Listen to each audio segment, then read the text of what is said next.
The battle over the Kennedy Center just took a dramatic turn, and now, a federal judge has officially stepped in. In a stunning ruling that's sending shockwaves across Washington and social media, a U.S. federal judge has blocked former President Donald Trump's effort to rename the Kennedy Center after himself.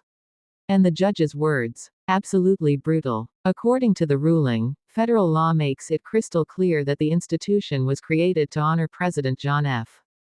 Kennedy, and Kennedy alone. That means the proposed name, the Trump Kennedy Center, was ruled illegal. But this story goes way deeper than just a name change. Over the past several months, reports revealed that Trump had become personally involved in plans to completely redesign and reshape the iconic Performing Arts Center. Court hearings exposed details that sounded almost unbelievable, from chair designs and ballroom layouts to exposed steel structures and decorative columns. Officials testified that Trump was deeply focused on even the smallest details of the renovation plans. And then came another controversial proposal: shutting the entire center down for 2 years during renovations. That's when Judge Christopher Cooper stepped in.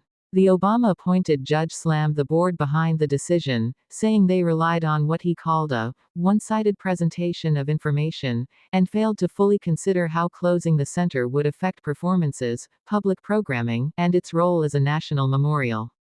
The judge ultimately ruled that repairs could continue, but a full shutdown was not justified under the current process. And almost immediately after the decision, Trump responded publicly.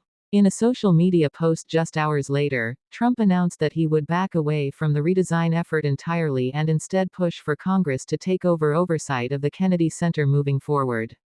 The reaction online exploded. Supporters of the ruling called it a major defense of American history and national institutions.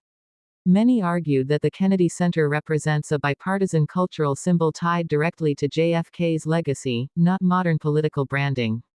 But Trump supporters fired back hard, accusing the court of political bias and claiming Trump was simply trying to restore what they described as a declining cultural landmark. Meanwhile, the Justice Department signaled the fight may not be over. Officials said they would continue defending Trump's authority to restore the center to its former glory as the finest performing arts center in the world. And here's where things became even more controversial. During the case, government lawyers argued that Trump Kennedy Center was never an official name change, just an informal nickname. But the judge pointed to public statements from the White House and even Trump's name reportedly being added to the building's marble facade last December. For the court, that crossed the line from symbolism into something official. Now the future of one of America's most iconic cultural institutions hangs in uncertainty. Was this an attempt to modernize a struggling landmark, or a political rebranding that went too far?